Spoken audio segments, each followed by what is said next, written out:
Hello everyone, it is Joe here from Omnipoke, the channel that brings you guys everything Pokemon.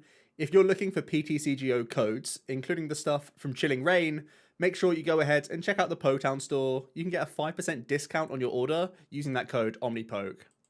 For today's video, Jack is going to be joining me to review the trainer cards from the new set Chilling Reign. The set's coming out in 3 days' time, so over the next couple of days, we're going to be giving you our review, broken up just like last time, because Chilling Reign is such a massive set. We feel like we don't want to waste any time here. We're going to give you just the important morsels. So today is going to be the trainers, then we're going to move on to the V and V Max Pokemon coming out of Chilling Reign, and finally we will end on the single prize Pokemon. So let's jump straight into it.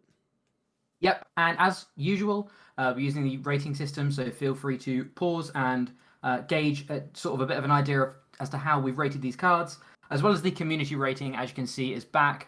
We run these every time there's a new set come out, so make sure you keep an eye on our social media when we're building up towards the Evolving Skies release, for you to be able to sort of give your opinion on some of these cards and see what you think compared to our thoughts when the set reviews come out. But yeah, enough talk. Let's jump straight in with Agatha. We're kicking off with the supporters here. Agatha says you can move up to 3 damage counters from your active Pokemon to your opponent's active Pokemon. Pretty underwhelming one to start with. We've seen damage movement abilities or supporters like this in the past with things like Grimsley that have never really taken off. There's been very niche uses here and there, but typically it's just not worth the sort of supporter effect for that kind of thing. This is kind of the combination of Grimsley plus Potion, but you are getting a little bit of healing as well. But it's such a niche situation. It's really not much better than a Leon, and in all fairness, Leon isn't even seeing play anyway. So if you're needing it for damage boost, we feel like Leon is just a better option here. If you're needing it for heal, there's way better healing options, and right now we have such a plethora of good supporters that are better than this very minor effect for a supporter. It's not the best sort of use of your supporter for turn.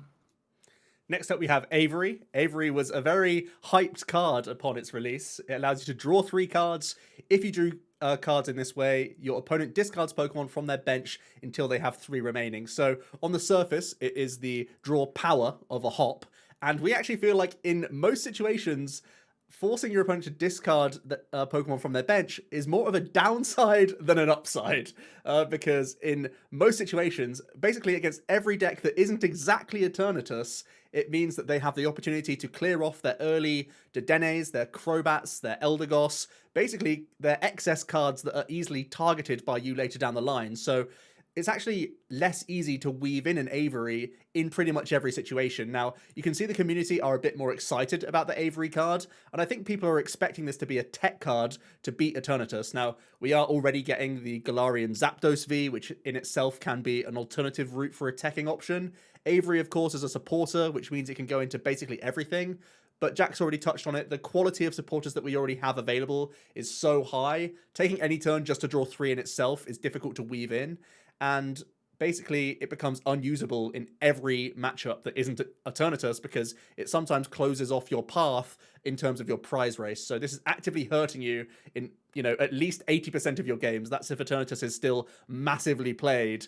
And even if Eternatus is massively played, they can still easily bounce back from Avery. So very, very poor card overall. Next up, we have Brawly. Brawly is very similar to Bridget of the past. Search your deck for up to 3 basic Rapid Strike Pokemon and put them onto your bench. Then shuffle your deck. You can see that there's some great Pokemon to grab here. There's Siebold, Remoraid, Inkay, all fantastic basics. But this even lets you grab Vs like Urshifu V, Blaziken V, and Zeraora V. The problem is, these kind of supporters have always been hindered ever since the Turn 1 rule, supporter rule change back when Sword and Shield was released. If you can't use this turn 1, you're having to use it turn 2. If you're having to use it turn 2, you're already behind on tempo, because evolution decks really want to be going first, because they want to be able to get that tempo of evolving when your opponent's only had 1 turn. And because of that, it's, again, really just not worth running a supporter like this, when in 50% of the matchups, it's going to be too slow to use it on turn 2. So you're only really going to be benefiting from turn 1, and especially when we're in a format without any kind of real tutor for supporters, you're going to have to run a high Brawly count to be able to draw into it without using your supporter for turns. So all of a sudden, you're trying to jam 4 Brawly into your deck to be able to Dedenne or Crobat into it. And in 50% of the games, you're not even going to be able to use it when you do draw into it. So yeah, you can kind of see why these kind of tutoring out basics Really haven't been too successful. There's been minor situations where they have things like Sonya have seen some play here and there, but you've got to think Sonya's a lot more versatile throughout the game. It can grab energy or Pokemon. Whereas this is really a fantastic setup card, but in a format where we can't use it on turn 1 and it's hard to find turn 2, it really leaves Brawly kind of not out in the blue and not really being able to do much in this kind of format. Next up, we have Caitlyn. This is actually a reprint, and it is directly the same text. Put any number of cards from your hand onto the bottom of your deck in any order, then draw that many cards. So again, the quality of supporters that we have available is pretty much set in stone. That Research, Marnie, Boss goes into pretty much everything, and then there's outside lookings from like Birdkeeper and other tech supporters here and there.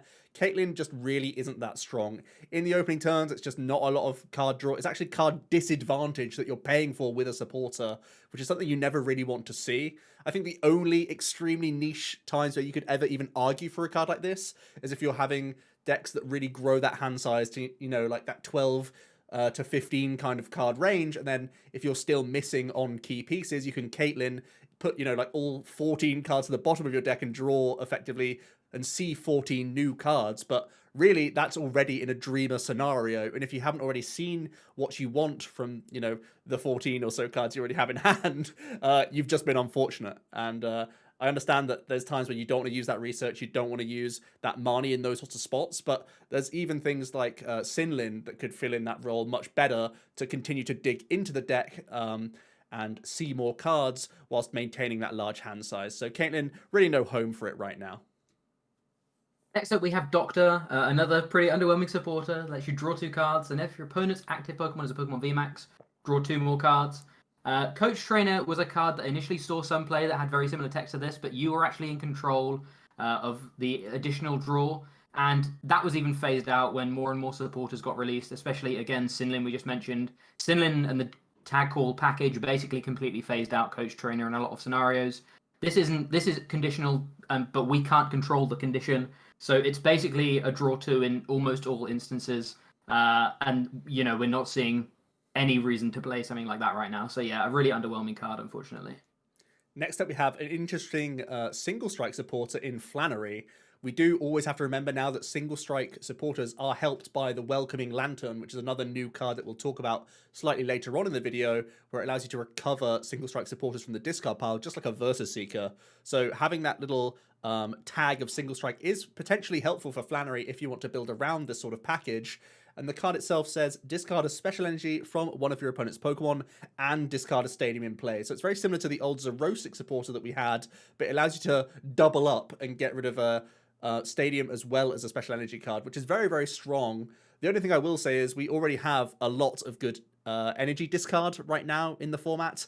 We have Crushing Hammer, we have Fan of Waves, we also have very good Stadium denial from things like Celtic Swell, playing it down yourself, and also things like Marshadow. So we're not really ever playing this, I think, for like the discard Stadium effect too much, because we're very easily able to counter this in almost every situation. So really, I foresee this being one of those disruption, annoying cards that sort of goes on top of things like Crushing Hammer, goes on top of Fan of Waves. Maybe you're playing a mixture of Flannery and Yell Grunt, and this is all becoming this annoying package for potentially some of these decks that want to draw a bunch of cards with Pidgeotto, Cincino, that sort of thing, and you're getting towards the bottom, maybe with Excadrill or maybe with Munchlax and Palpad to reload this sort of cards. So it's annoying. It's guaranteed removal, which is always quite nice. We know that Faber saw play in different spots in the formats, and Flannery could certainly see the same. Right now, I'm not really picturing a deck where it immediately goes into, which is why we're giving it that slightly lower rating, but we certainly have seen effects like this see play in the past, and there are still a good amount of special energy in the game right now that I can foresee there being a deck eventually trying to take advantage of her. Next up, we have Honey, another unfortunately underwhelming supporter. Draw a card for each of your opponent's benched Pokemon V.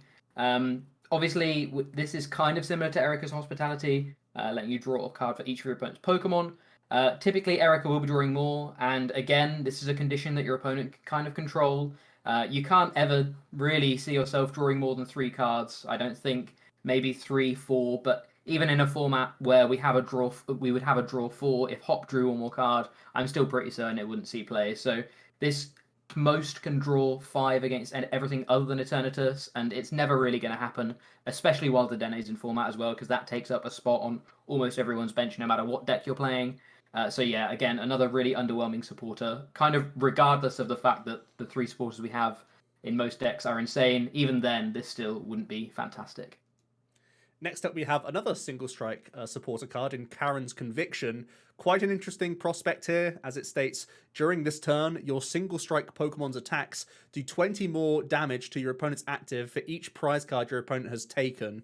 So effectively, at the highest end, if your opponent has taken 5 prize cards, you're doing plus 100 damage from a supporter effect. And remember that Leon currently isn't seeing too much play, but it's only that 30 baseline. Karen can really get ridiculous, where you're pushing, 100 extra damage is huge. And this could actually be the emphasis of a potentially new single strike based archetype. I've tested around a little bit with Survivor from this set, as well as things like the one prize Stunjourner, as well as single strike Urshifu, just the regular V, regardless of the V max, and you just sort of make that cut, try and go all basic approach and have Houndoom setting up some of these Pokemon. The combination of fighting and dark in a deck is quite appealing right now, so you can hit for weakness on things like Shadow Rider, as well as Trev Noir and Dragapult, and also have that help against the Pika ROM, and also have help against Eternatus, of course, as well. So Karen's Conviction really leaning into this and making late game pushes means that you can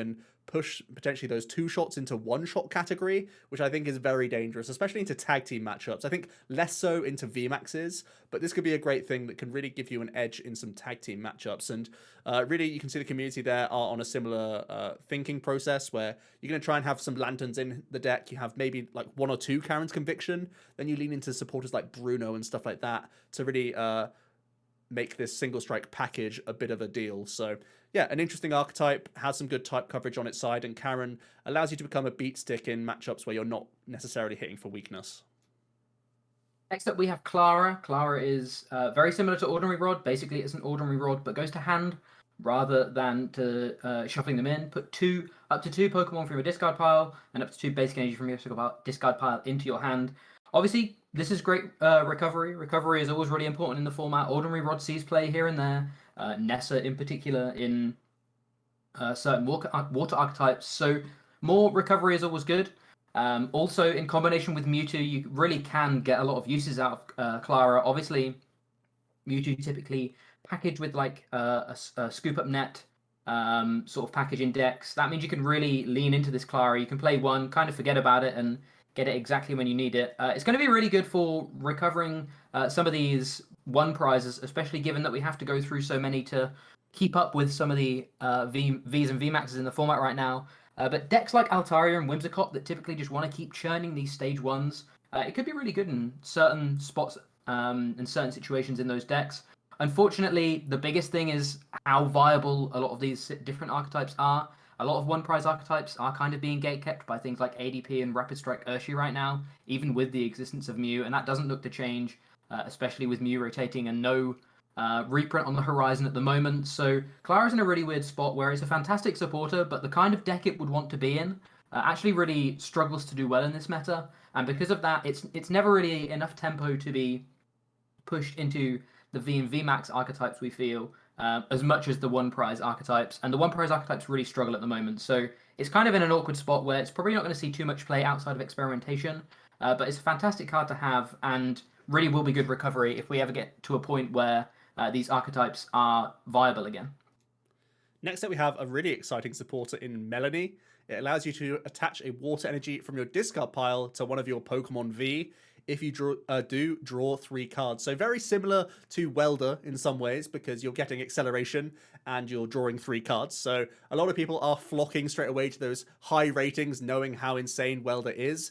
But just taking a step back, straight away, it's only half the acceleration. It's just 1 energy from the discard pile rather than 2. So we're not bursting quite as much onto the scene as something like a Welder would be doing. Of course, this is only limited to V Pokemon. Obviously, it does include V Maxes as well. And this is from the discard pile, so it does require some slightly different setup to Welder, where you're getting those energies straight into hand. It's much more insta-playable, Welder, rather than Melony, which sort of requires things like Viridian, Quick Ball, Dead Change, Research. You know, if you're researching on one, it means you're setting up a Melony for turn 2, but you can't necessarily do it on your first turn going second. So these are things that you do have to bear in mind. It may have to force you to build quite differently for these water decks, but of course this is a great alternative to Frostmoth. We've seen that Frostmoth has often been a little bit inconsistent, hasn't really been good enough, especially with the Inteleon and the Blastoise having that lightning weakness. Those are things that have always gate-kept water right now.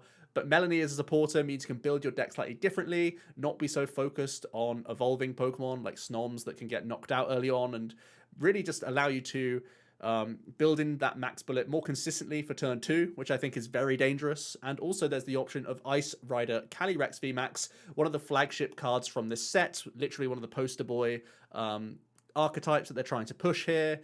Now, Ice Rider does have weakness to metal, which makes us very nervous, and which is why we're only giving Melony a 4-star here, because we're still expecting Inteleon and Ice Rider to fall slightly below the very tippy top tier. Again, in part because of their weakness, and in part because Melony doesn't really have enough discard synergies in the opening turns. You do have Buckets, which gets Waters out the deck early, but then you still need to combine them with things like Quick Ball, which is going to be basically gold dust in this sort of archetype. So that's something we're going to have to play around with. It does allow some great reloads for Max Lance, and of course it allows you to chain Max Bullet, which I think is excellent for both of these archetypes, like I say. But we're not convinced that they're going to be the highest tier possible. Melony is one of these cards that gets better every time new Water V Pokemon get printed, though, so certainly worth picking up, and is definitely going to be one of those cards that you always keep your eye on for archetypes in the future. Next up, we have Peonia. Peonia, we're rating it a 2-star, lets you put up to 3 prize cards into your hand. Then for each prize card you put into your hand this way, put a card from your hand face down as a prize card. Obviously, this is the first prize manipulation we've had in a long time, like direct prize manipulation, which is really, really exciting. We're not 100% sure where this will fall, but the thing that sticks out the most is control decks more than anything. Typically because these kind of control decks often play a lot of one-offs that are for specific matchups, especially if you're playing sort of more towards the archetype that Sander has popularized, where you literally do run these crazy, wacky one-offs for specific scenarios. If that happens to be prized, obviously it can make the game a lot harder. Peonia existing just means that is way less likely to happen, which is great. Obviously, outside of that, it's not really card advantage. You're kind of trading cards. So you're never going to be in a worse position because you can always just put the 3 cards back. But equally, you're never really giving yourself much advantage, and unless you know if you're prize checking, you know what your prizes are, but you don't know exactly what prizes you're going to take. So if you're digging for that one-off specifically, there is always that chance that this Peonia just doesn't get you what you need. So it's in a really weird spot where it's not really a draw supporter, and its effect is so niche. There's no obvious home for it outside of maybe control right now.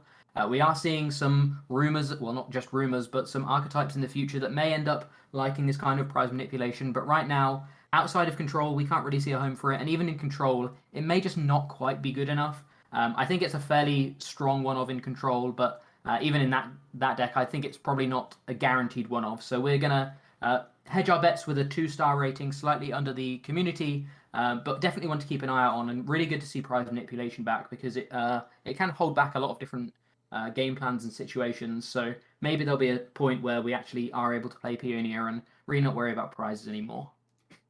Next up, we have Peony. It allows you to discard your hand and search your deck for up to 2 trainer cards, reveal them and put them into your hand, then shuffle your deck. Very, very powerful effect. It does come with a huge drawback. We, of course, do have Kricketune V in the format, and this is going to be how we're going to try and blend together a new age version of ADP. And this is why we've given it the big 5-star, a lot higher than the majority of the community. It will warp your deck in a certain way, but we believe it could easily be the new flagship way to play what is essentially one of the strongest decks in the format. That is because Peony can help you just get that turn 1 alter creation. It's as simple as that. That's why we think it's excellent. Turn 1, You get your Cricketune down, you play your Peony, you look for things like Saucer E-Switch, maybe even E-Switch Spinner, whatever combination piece you're missing, you can get that rolling and exciting stage your way back into a decent hand size. Even if you're just looking for one piece of the puzzle, you can go like Saucer plus Cherish Ball, go ahead and grab Dene change into a fresh 6. So there's a lot of combinations that are already naturally strong in ADP for that early game that makes this far stronger than something like Skylar, which we have seen start to creep in. I believe that a Peony style engine could be overtaking the Marnie slots that are currently in ADP and will really warp the deck in a more aggressive manner, thanks in part to the Echoing Horn trainer card, which allows the ADP player to bring back Pokemon from the discard pile. You can try and play a slightly higher count of Great Catcher now, and really heavily punish the Dene GX usage, because now, similar to how Boss can be game, Peony can also do the same thing. If you have a Cricketune in play, you can Peony, you can go ahead and grab Great Catcher plus Echoing Horn, you play the Echoing Horn, then you exciting stage 2 cards, then you play that Great Catcher, bring me back the Dene, and knock it out once again. So it's really leaning heavily into the boss game plan of ADP. This time you're just doing it via the Peony instead, whilst also being additional early game consistency. So in many respects, stronger than a boss's orders, just because it has that upside in the early game. So we're really sold on this package. I believe it's easily the best way to play ADP right now. As the set drops, and I believe ADP isn't really going anywhere. There's nothing too challenging for the archetype coming out in the set, so I'm expecting ADP to still remain pretty much on top, and this archetype is going to be definitely a build-around approach. I feel like this is very similar to something like a Greens, where you're having to warp your deck, you're making interesting cuts here and there, and you're obviously leaning into Cricketune V, probably playing double copies of him, not just the one, to try and make use of this card. But when you do, you get some huge upside, specifically for archetypes like ADP. Next up, and finally for the supporters, we have Siebold. Siebold is a Rapid Strike supporter that lets you choose up to 2 of your Rapid Strike Pokemon and heal 60 damage from them. Basically, we're in agreement with the community. You can see that there are far better healing options right now. Mallow and Lana. Honestly, the switch effect is actually probably more influential than the fact that it just does an extra, or all of that healing is built on one Pokemon. Because the kind of if you're playing this in a Rapid Strike deck, you're probably playing it with Urshifu, which needs to be moving in and out of the active anyway, so Malolana already has that extra benefit. And Cheryl, again, typically you're just going to be able to heal more damage off with Cheryl than you would be with Siebold. So yeah, a really another underwhelming supporter, unfortunately, to round off the supporters. But yeah, hey-ho. Let's jump into the trainers. I've already just mentioned this new card, Echoing Horn. We're also rating it very highly, as we just have mentioned its combination factor with Peony. This card allows you to put a basic Pokemon from your opponent's discard pile onto their bench.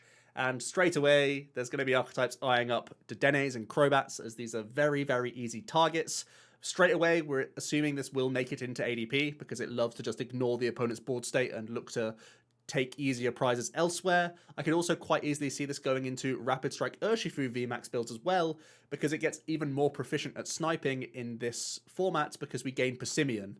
Now the Gmax Rapid Flow can deal 180 thanks to the combination of Persimmon plus Telescopic Sight, so having an Echoing Horn in here could allow the Gmax Rapid Flow to be even more dangerous.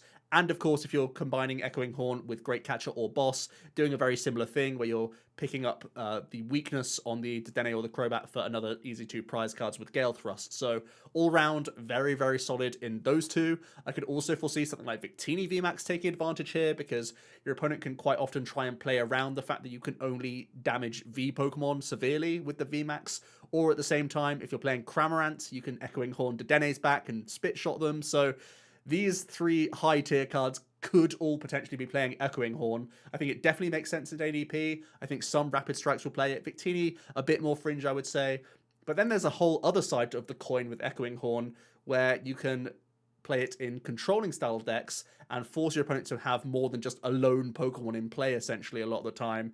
And this is what opens the door for you to play trapping cards like Boss, Galamine, and stuff like that. So I can also foresee controlling archetypes wanting to play this sort of card. I've seen previous builds of like Muck, Munchlax having things like Mawile in the deck, or even things like Gloom, just to try and put Pokemon down, and Echoing Horn will be a much easier solution for that sort of problem, especially because Munchlax can like recover the card if ever you need it to. So yeah, I feel like Echoing Horn, a very versatile card, very good in an aggressive approach, but also is a nice toy for the control players to really force your opponent to make even less moves. It really punishes, like the incorrect quick balls, the researches when they have to use that card for tempo, those sorts of plays. And it opens up a new win condition for them. So overall, Echoing Horn, very, very solid card. Next up, we have Expedition Uniform. So as you look at the bottom 3 cards of the deck and put them on top of your deck in any order. Yeah, really not much to say about this one. It's not really too strong on an effect. Things like Oranguru can get the cards back in particular. We did see some very, very niche use of things like Pokenav, which is kind of similar.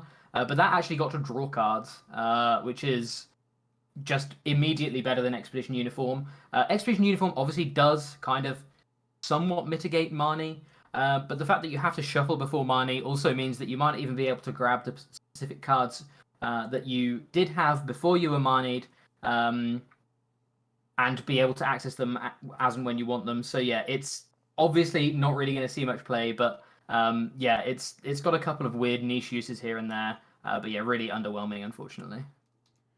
Next up, we have Fog Crystal. Sorry, Jack, I'm getting all the good ones right now. It's starting to feel bad.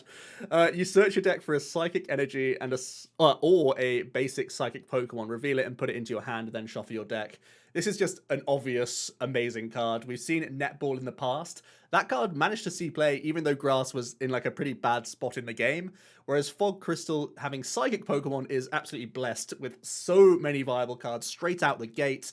We know that Mewtwo has been solid in so many different variations. I believe it could easily continue to do so. With the help of things like Zapdos V, you could have an Aurora box once again and try and play some type coverage games with that core, with Mewtwo being one of the main attackers there. There's also things like Gengar Mimikyu, Trevnoir. We've seen these all be thrown into decks. They could easily become one of tech includes now, just if you are playing Fog Crystals, you can have easy access to them in the early game. There's also a new Cresselia, which is a great early game Pokemon. Think of it as like a Volcanion for psychic types, and it allows you to play just a 1 copy and get away with it now because you have the combination of 4 Quick Ball, 4 Fog Crystal, and maybe even Comms at your disposal to try and get that turn 1 play going, which allows you just to have excellent access to the card. Then, of course, there's Shadow Rider Calyrex. It's a flagship card from the set. Everyone's hyped to play it. It's got an insane ability, decent attack, could be, powering up tag teams in the background, could be powering up all sorts of things, and, even itself. So Fog Crystal is excellent just to get that horse army down as quickly as possible so you can start drawing a ridiculous amount of cards. One more note on this, it also gives you really good access to Marshadow for that resetting hole, which I believe will be a really big deal for the Mewtwo players as well as the Shadow Rider players, because Path to the Peak is something we definitely need to be aware of in this brand new format. So having, again, like 8 ball search outs plus the physical Marshadows that you play means you can have an easy bounce to Path in the opening stages so you don't just get ruined on your opening turns. Next up, we have Welcoming Lantern. We've already spoken briefly about this. Very similar to VS Seeker of the past. It lets you put a single strike supporter card from your discard pile into your hand. So there are a couple that we've mentioned already. We have Bruno and Karen being the ones that you're primarily going to be grabbing. And it's actually a really, really nice package to have. I'm hoping we're going to see more and more of these single strike supporters revealed. But having a draw supporter as well as kind of a niche supporter that you probably only want to play 1 or 2 of, being able to get it back with a VS Seeker style effect is fantastic. Obviously, also, this is a single strike card, so it can be discarded with Tower of Darkness just for the raw draw 2. So the single strike package is building up, and it was slightly underwhelming when it was released in Battle Styles, but I think it's going to end up being a very, very strong package to be able to put into decks, this kind of engine.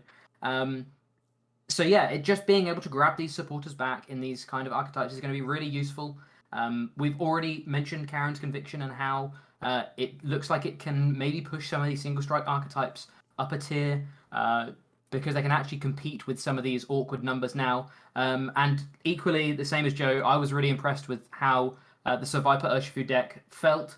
So kind of already having this inbuilt synergy between the single strike supporters, meaning that you can run things like Bruno in a heavy account and also be able to play Welcoming Lantern and keep the chain going.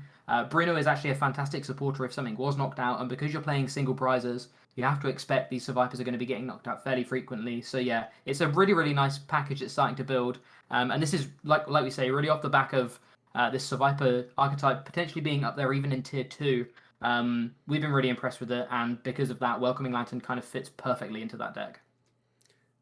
Onto the tools now, and we have a Galarian Chestplate starting things off. A pretty underwhelming tool in all respects. This card says if the Pokemon this card is attached to has Galarian in its name, it takes 30 less damage from attacks from your opponent's Pokemon.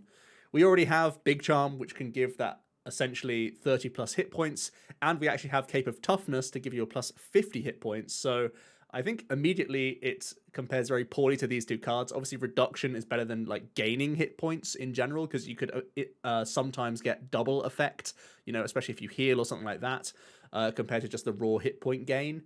But overall, the upsides of putting, like Big Charms onto Denes and Crobats and stuff like that to protect you along the game, and Cape of Toughness being, again, usable with more V Pokemon than just Galarian. I don't feel like we'll ever have like a Galarian box where you only play these cards and Chestplate is like the all-star tool card. That's just not going to be the case. It's pretty weak, and we already have better options in the game. Next up, we have a variety of different gloves. We have the Weeding Gloves, Crushing Gloves, Justified Gloves, and Fire-Resistant Gloves. Basically, these all do the same thing. The attacks the Pokemon this card is attached to do 30 more damage to your opponent's active either Grass Pokemon, Metal Pokemon, Dark Pokemon, or Fire Pokemon. We've included the best Pokemon you can hit with these gloves down below. 3 of them are fantastic. The other one is Eggrow, which is actually seeing a lot of play right now, actually. So all 4 of these are very, very relevant in all fairness. Yet these are still a 1-star card because they only target one archetype. And even in the kind of archetype, the kind of meta we're in, you don't really want to be playing a card to target an archetype that literally does nothing in other archetypes. Especially when this can just be scrappered off or anything like that. It's not a really consistent way of doing damage. Typically, in this kind of style of effect, you're probably going to be wanting the additional help against decks you're weak to, perhaps, and we already have, I believe, the card called Struggle Gloves, which actually has seen very, very minimal play in Eternatus for about a week, and even then, that was rubbish. So yeah, you can see that these gloves, kind of, in my opinion, all have a bit of a worse effect than Struggle Gloves, and that hasn't seen any play. So yeah, it's really weird that they went all in on 4 tools that basically did the same thing. I think they picked the types perfectly. I think all 4 of these types are very relevant in the meta, but the cards themselves are just not anywhere near strong enough to actually justify playing them. Next up, we have a slightly more interesting tool in Rugged Helmet. Myself and Jack have been all over the place with this card. We thought it was amazing, we thought it was average, we thought it was bad and not usable in a lot of archetypes, and we've kind of ended up somewhere in the middle where we respect the card's strength and we think there could be some archetypes taking advantage of it because it is some great energy tempo removal. It states if the Pokemon this card is attached to is in the active spot and is damaged by an attack from your opponent's Pokemon, even if it's knocked out, put an energy attached to the attacking Pokemon into your opponent's hand. So essentially it's a tool version of a Team Yell Grunt effect, and if you're putting it onto tanky VMAXs or even in some cases tag teams, you could oftentimes get a double effect just from one tool being used, which I think is really, really good value, actually. And especially if you are using like healing style effects, that could be very awkward to deal with. You get a lot of tempo energy removal in the format. The few reasons why we don't think it's quite as good as something like Crushing Hammer is that it's obviously retroactive. Your opponent's already had to hit you in the first place to get that removal, whereas Crushing Hammer, sometimes you can buy that turn proactively, where, you can stop an ADP getting that GX attack, you can stop a full blitz, you can stop damage altogether from coming into you if that Crushing Hammer hits heads on your turn. So in that respect, it's less aggressive, and you're really waiting for your opponent to already have their strategy online.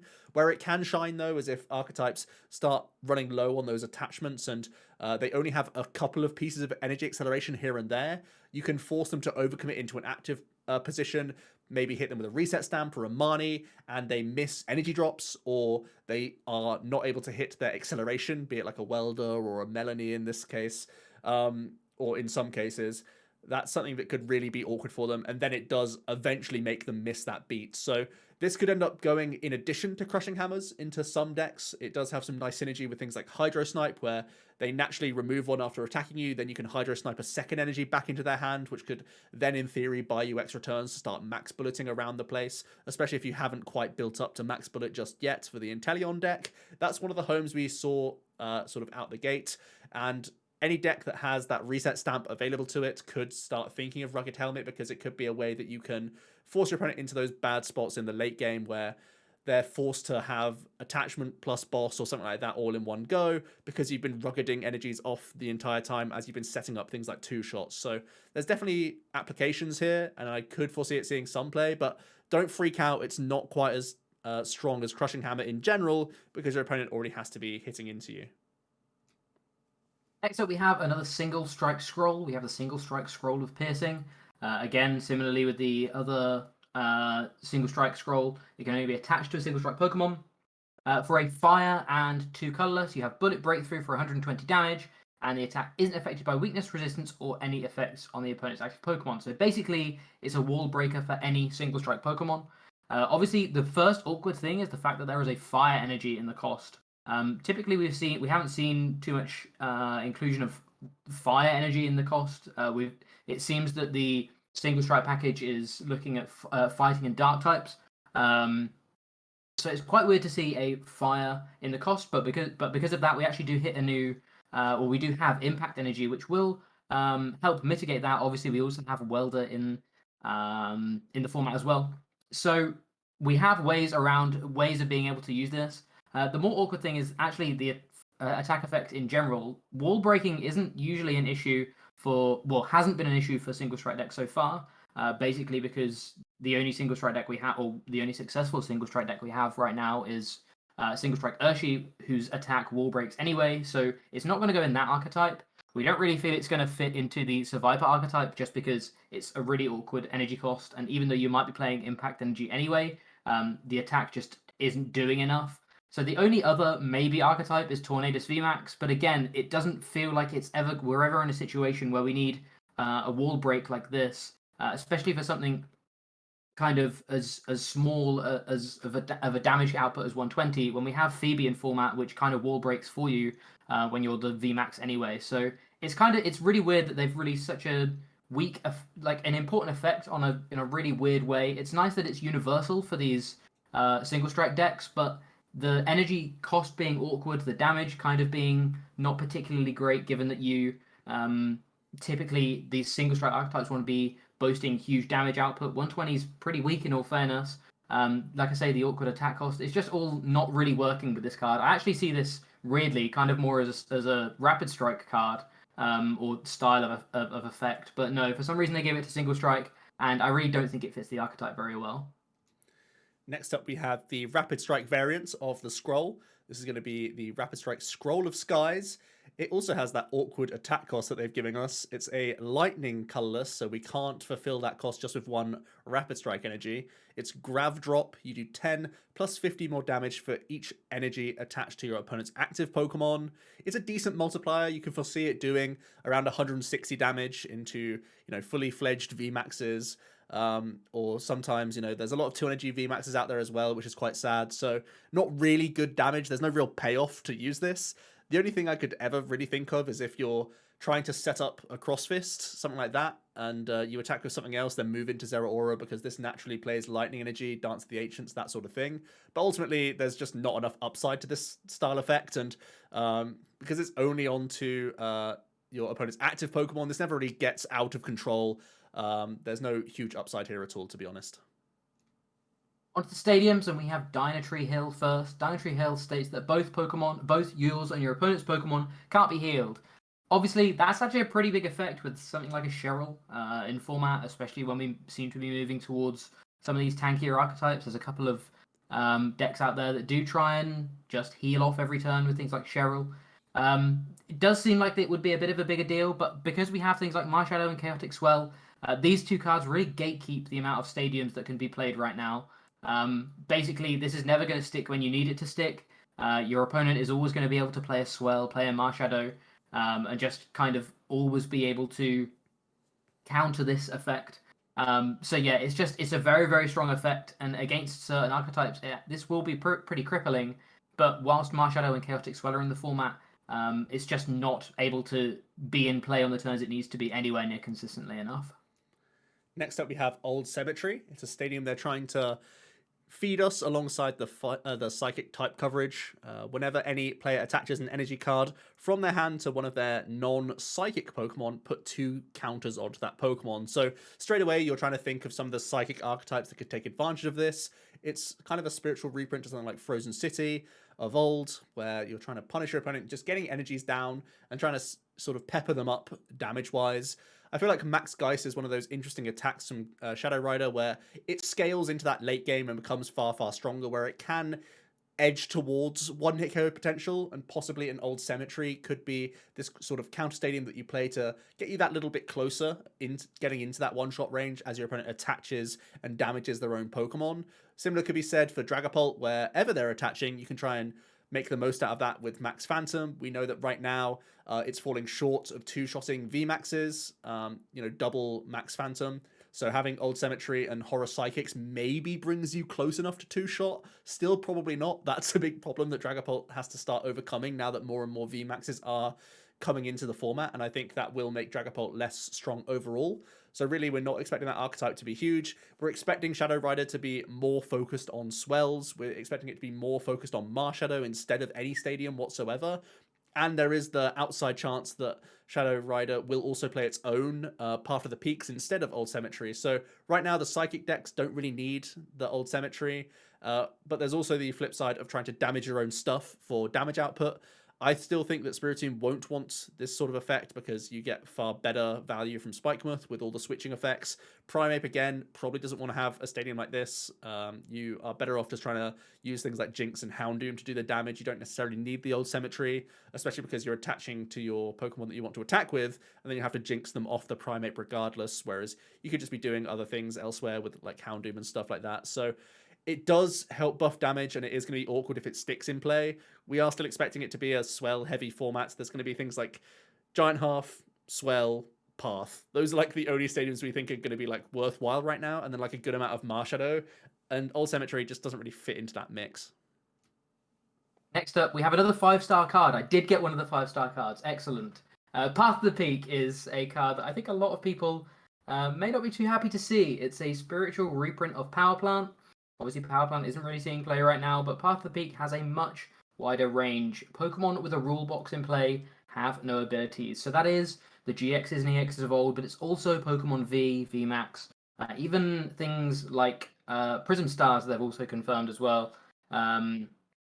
So yeah, this has very, very far-reaching effects. There's a lot of different things you need to think about with this card. First off, does this push Green's decks?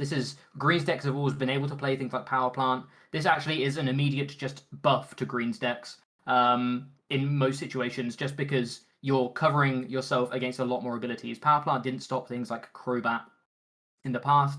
Now you're also stopping Crobat. So Green's decks, really happy to see. They're not the most relevant right now, but it looks like Trevnoir, Green's Trevnoir, maybe an archetype that people are pushing for in the future.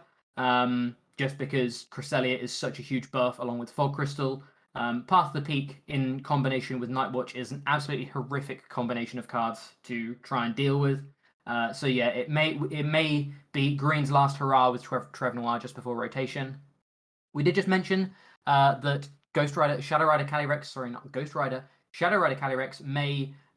there may be variants that play Path of the Peak. There have been some Japanese variants that basically play Calyrex as the draw engine. They end the turn by playing a Path down. They'll use something like a Nightwatch or just a Max Geist, and then they'll have a Marshadow on bench to pop the Path of the Peak, use a load of Underworld doors, draw a load more cards, draw into another Path of the Peak, pop it down for the opponent, and basically rinse and repeat. So you're similar to how things like Klefkiv worked on Garb before. You would have that one turn ability lock where you would do all the stuff you want, ability lock your opponent, and then reset and be able to do it all again next turn. Again, in combination with things like Nightwatch, could be very, very oppressive. But equally, there's a lot of VMAX decks that just don't mind playing Path of the Peak right now. Victini VMAX and Ice Rider VMAX both have had very, very successful builds built around not really using rulebox Pokemon's abilities. We still have Jirachi in format, and even with rotation losing, escape board, stuff like that, Jirachi has still proved to be a fantastic draw engine with Scoop Up Net. Similarly, we have Cincino. Cincino, again, has time and time again proved that it can be a very strong draw engine.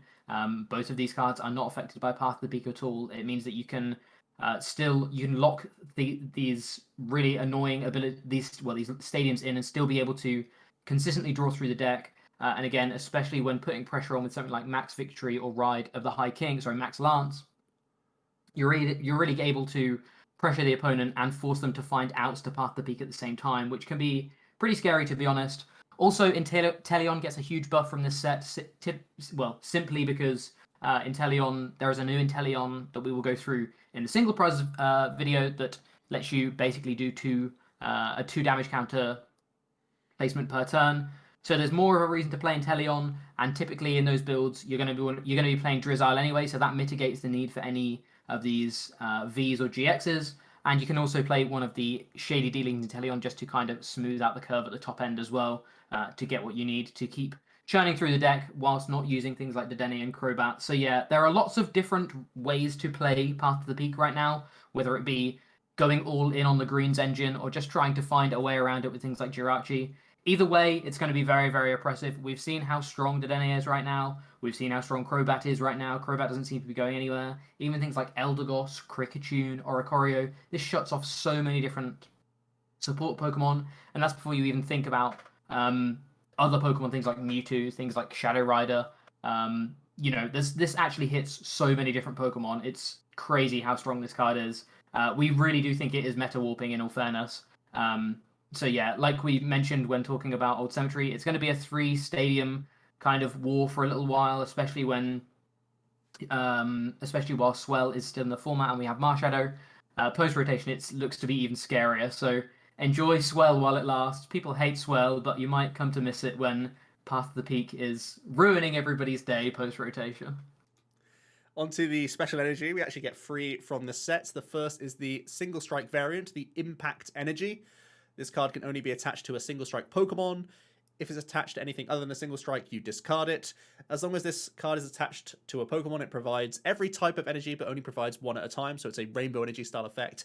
And it also has the little bonus that the Pokemon this card is attached to can't be poisoned. If it's already poisoned, you recover from that special condition. There isn't really too much worry about poison right now. Poison Eternatus isn't really a huge thing. There is potentially the new Galarian Slowking that does some poison stuff, but we're not too concerned about that. The only real thing to really bear in mind is that it's a rainbow energy effect with no, downside. It's better than Aurora for exactly the single strike decks because you get to attach this for free without any discard. So it could end up going into these sorts of split typing single strike decks where you're trying to have Houndoom getting the single strike energy, the best one for the most part, but then having the supplementary impact energies in there just to fulfill the cost of either dark or fighting, depending on which matchup you're up against or which attacker is appropriate for the situation. We think it's only a maybe in what could be like a mid-tier archetype, so we're giving it the 1 star. Oftentimes, if you are playing Urshifu, you want to have basic fightings in the deck for laser focus anyway, so I believe more often than not there'll be lots of the single strike energy themselves because they have the great synergy with Houndoom and they give damage mod, and the impact becomes more of an afterthought. So right now it's definitely on that maybe category for what is already a speculative archetype. Next up, we have Lucky Energy. This is just a regular special energy that provides a colorless. And if the Pokemon this card is attached to is in the active spot and is damaged by an attack, you draw a card. So essentially, you're trying to capitalize on your opponent hitting into you, similar to something like a Rugged Helmet. Unfortunately, there is a lot of draw in this format already, and this random draw 1, especially given that it's an energy attachment, when energy attachments are so important right now. They literally make or break your sort of game plan turn 2. There are a couple of decks out there that can use colorless energy. We've seen things like Capture Energy played in decks. Any deck playing Capture Energy could play Lucky Energy. But unfortunately, the draw effect just isn't strong enough. Drawing a card when your opponent hits you isn't really going to be good enough. We have Lucky Egg if you really want to be trying to lean into that. You can drop a lucky egg down something like a low HP basic, just to try and get a big sort of bulk draw. But yeah, lucky energy just in general is not gonna have a strong enough effect to really warrant playing it over just basic energy that typically can be searched for things like Viridian, Spinner, that kind of thing. There's more of a reason to play things like those rather than just the off chance you might get to draw an extra card. Finally, we have the Rapid Strike energy that we're getting from the set. This is called Spiral Energy, very similar to the Single Strike variant where it can only be attached to the Rapid Strike Pokemon now, and it also provides every type of energy but only one at a time. The small bonus for Spiral Energy is that the Pokemon this card is attached to can't be paralyzed, and if you are paralyzed, you recover from that special condition. Bit of a headache for exactly Pikarom, because we know how often they do try and para-lock you, especially in the late game with things like Reset Stamp, so having that small upside, on Urshifu isn't a huge deal because you're already having such a great matchup in that respect, but on things like Zeraora could also be a huge deal. Also, it just comes down to the fact that this is mostly just a Rainbow Energy style effect, slightly stronger than Aurora for exactly the Rapid Strike decks, where now we are getting things like Zeraora V plus Rapid Strike Urshifu, which could combine together in one archetype and really make that Cross Fist an easier, or not really an issue for you to get rolling in the first place, because that Spiral Energy could act as early game attachments to Urshifu, but also could have that late game synergy with Zeraora. Naturally, you will be playing some amount of basic Lightning Energy, thanks to the Dance of the Ancients being a great way for you to burst Cross Fist or burst a Gmax Rapid Flow out of nowhere for some sort of like reload finish play. But the Spiral Energy could end up being sort of a 2 to 3 count, really to round out your list and make sure that you don't miss on energy attachments in those opening stages. And that is it. Feel free to pause here if you want a quick summary of what we rated what. As you can see, there were 4 5-stars. There was Peony, there was Echoing Horn, there was Fog Crystal, and there was Path to the Peak. 1 4-star in Melony, and then a couple of 3s, 2s, but mainly 1s. The supporters and trainers weren't actually all that impactful from this set. There are a couple of huge highlight reels and things that really will be meta warping. Peony, Path to the Peak, Echoing Horn, and Fog Crystal, like I say, are just insane. But in general, pretty underwhelming from this from the trainer's side for this set, which is kind of sad to see. But yeah, either way, there's still going to be a lot of variety shaken into the format with the 4 5-stars we've given. Thanks so much for watching then, guys, and sticking with us the entire time. It's been almost an hour. But yeah, really impactful set overall. This is just the trainer section. We will be coming back tomorrow for the V and V Maxes, and then the next day for the non-rule box Pokemon, the 1 prizes. So make sure you keep an eye out for that stuff, and we'll be jumping straight into PTCGO very soon with these archetypes as well. So thanks so much. Leave a like and a comment if you did, and subscribe if you haven't already. It's been Joe and Jack from Omnipoke, and we will see you tomorrow for another one. Cheers.